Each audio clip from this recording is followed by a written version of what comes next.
Simba निकल पड़ता है अपनी उस पावन धरती की तरफ जिसने वर्षों पहले छोड़ दिया था। सिम्बा एक गहरी दहाड़ लगाता है, ये ऐलान करने के लिए कि अपने जंगल की रक्षा के लिए सिम्बा तैयार है। ये था सिम्बा का जुनून। सिम्बा के दोस्त उसे जाते हुए देख रहे थे। सिम्बा वर्षों बाद अपनी पावन धरती की तरफ जा रहा था, जिसके अंदर साहस और बल दोनों था। सिम्बा नाला के पास पहुंच गया था। दोनों निकल पड़ते हैं अपने घर की तरफ। भले ही इस कहानी में सिम्बा का पिता मुफासा नहीं था, लेकिन मुफासा का बेटा सिम्बा था, जो एक नई उम्मीद था। दोनों अपनी गौरव भूमि पहुंच जाते हैं, लेकिन सिम्बा अपनी गौरव भूमि को देखकर बिल्कुल भी खुश नहीं था। उसकी भूमि पूरी तरह से बंजर हो चुकी थी। बहुत सारे जानवर मारे गए थे। नाला कहती है, सिम्बा अब क्या करोगे? सिम्बा कहता है, अपनी भूमि की रक्षा करूंगा, जो जिम्मेदारी मुझे मेरे पिता ने दी है। नाला कहती है, मैं भी इस लड़ाई में तुम्हारे साथ हूँ। तभी वही पक्षी सिम्बा के पास आता है, जो ये भी सिम्बा के परिवार का हिस्सा था। ये सिम्बा का तहे दिल से स्वागत करता है और कहता है, महाराज, वो दिन फिर से लौट आए हैं और सिम्बा के दोस्त भी इस लड़ाई में साथ खड़े रहने वाले थे। सिम्बा उनको वापस अपने जंगल लौटने को बोलता है, लेकिन वो दोनों कहते हैं, हम जब तक जिंदा है तब तक तुम्हारे साथ रहेंगे। इस युद्ध में सब सिम्बा के साथ खड़े थे। सिम्बा सभी को अपने साथ लेकर जाता है। आगे कुछ लकड़बग्घे। अब इस युद्ध में सभी जानवर सिम्बा के साथ कंधे से कंधा मिलाकर खड़े थे। सिम्बा सभी को अपने साथ लेकर जाता है, लेकिन सामने कुछ लकड़बग्घे भोजन कर रहे थे। सिम्बा लकड़बग्घों का ध्यान भटकाने के लिए अपने दोस्तों से कहता है। नेवला और सुअर उनका ध्यान भटका रहे थे। सभी लकड़बग्घे उन दोनों को पकड़ने लगते हैं। सिम्बा नाला के साथ दूसरे रास्ते निकल पड़ता है। वही बंदर सब कुछ देख रहा था। वो समय आ गया था। बंदर अपना हथियार निकालता है, जिसने वर्षों पहले मुफासा के मरने के बाद हथियार को छोड़ दिया था। बंदर भी इस लड़ाई में सिम्बा के साथ था। और यहाँ बूढ़ा शेर सिम्बा की माँ को अपनी रानी बनाने की जिद कर रहा था और कहता है, इस पूरे जंगल में मुझसे ज्यादा ताकतवर कोई जानवर नहीं है। सिम्बा की माँ कहती है, ताकतवर राजा वही होता है जिसमें प्रजा की और अपने राज्य की फिक्र होती है। ये कहता है, मैं मुफासा से ज्यादा ताकतवर हूँ। सिम्बा की माँ कहती है, तुम मुफासा के आगे एक भीगी बिल्ली हो। तभी वो शेर गुस्से से सिम्बा की माँ पर हमला करने लगता है। इस शेर की नीयत खराब थी। जिसकी नीयत ही खराब हो, वो अपनी प्रजा की रक्षा कभी नहीं कर सकता है। तभी दहाड़ता हुआ सिम्बा यहाँ आता है। बूढ़ा शेर देखकर डर गया था। इसे लग रहा था कि वो मुफासा है। तभी सिम्बा कहता है, दूर रहो मेरी माँ से। सिम्बा की माँ वर्षों बाद सिम्बा को देखकर बहुत खुश होती है।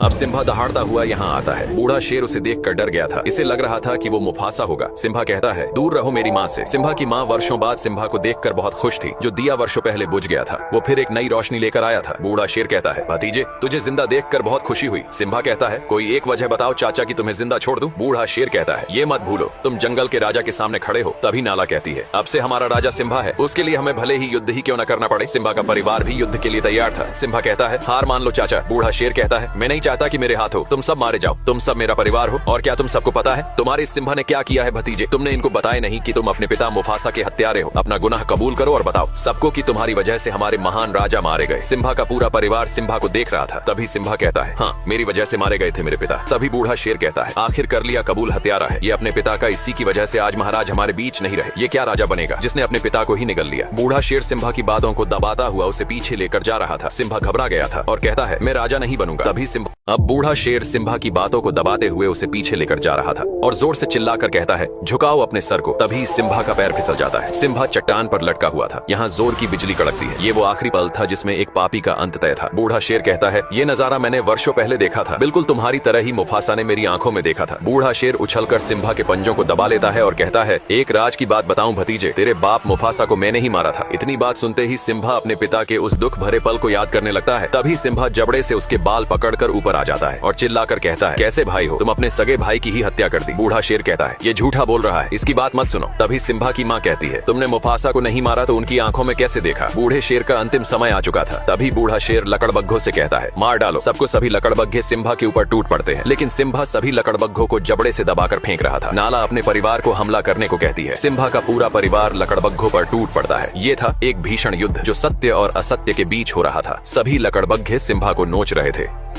अब सभी लकड़बग्घे सिम्बा को गिराकर नोचने लगते हैं। नाला ये देखते हैं, दौड़ पड़ती है। ये था नाला का अपने प्यार के प्रति लगाव और सिम्बा के दोनों दोस्त भी इस लड़ाई में शामिल थे। इनको लकड़बग्घे चारों तरफ से घेर लेते हैं। जंगली सुअर हमेशा से लकड़बग्घों से डरता रहा है, लेकिन आज सुअर ने कमाल कर दिया था। सुअर दौड़ा दौड़ा कर सभी लकड़बग्घों मार रहा था। अब नाला का सामना लकड़बग्घों की सरदार से होता है। दोनों एक दूसरे के सामने थे, लेकिन नाला अब बड़ी हो चुकी थी। वो लकड़बग्घों की सरदार से भिड़ जाती है और वो बूढ़ा बंदर भी उस हथियार को मैदान में लेकर उतर जाता है। सभी लकड़बग्घों की नानी याद दिला रहा था। सिम्बा का परिवार और उसके दोस्त अपनी गौरव भूमि की रक्षा के लिए लड़ रहे थे। नाला भी लकड़बग्घों की सरदार को मार गिराती है। शुरू से ही सत्य की हमेशा जीत होती आई है। आज भी सत्य की ही जीत होने वाली थी। बूढ़े शेर का अंतिम समय आ चुका था, भर चुका था। इसके पाप का घड़ा सभी लकड़बग्घे मैदान छोड़कर भाग रहे थे। सिम्बा ने देखा बूढ़ा शेर भी यहाँ से भाग रहा था। सिम्बा अपने चाचा का पीछा करता है। बूढ़ा शेर चाह के भी खुद को बचा नहीं सकता था। उसके आगे खाई थी और पीछे सिम्बा खड़ा था। सिम्बा कहता है, अब कहा भाग कर जाओगे चाचा? बूढ़ा शेर कहता है, सिम्बा मुझे माफ कर दो। सिम्बा कहता है, इतनी बड़ी गलती के बाद तुम्हें कौन माफ करेगा? शेर कहता कहता है, सिम्भा तुम अपने सगे चाचा को मारोगे। सिम्भा कहता है, चाचा मैं तुम्हारी तरह बिल्कुल भी नहीं हूँ। बूढ़ा शेर ये सुनकर बहुत खुश होता है और कहता है, बताइए महाराज मुझे क्या करना होगा। सिम्भा कहता है, भाग जाओ इस पवित्र धरती से, दोबारा फिर कभी लौटा कर मत आना। बूढ़ा शेर यहाँ से जाने लगता है और तभी धोखे से सिम्भा पर हमला कर देता है। एक पापी को कितने भी नेकी के रास्ते ही क्यों ना दिखाए जाए, वो फिर भी पाप के रास्ते पर ही चलता है। बूढ़ा शेर चट्टान ने नीचे गिर जाता है। सिम्भा को भी अपने चाचा के मरने का दुख था, लेकिन बूढ़ा शेर अभी जिंदा था। शायद इसकी मौत सिम्भा के हाथों नहीं बल्कि लकड़बग्घों के हाथों लिखी थी। बूढ़े शेर को सभी लकड़बग्घे घेर लेते हैं। बूढ़ा शेर कहता है, मेरे साथियों हम फिर से एक नया साम्राज्य खड़ा करेंगे। लकड़बग्घे कहते हैं, तू एक बिन पैनी का लौटा है, हमने तेरा हमेशा साथ दिया और तूने हमें ही गलत ठहराया। बूढ़ा शेर कहता है, मैंने सिम्भा से झूठ बोला था। तभी एक लकड़बग्घा कहता है, स्कार तूने अपना जिंदगी में कभी सच बोला ही नहीं। लकड़बग्घों की आंखें खुल चुकी थीं।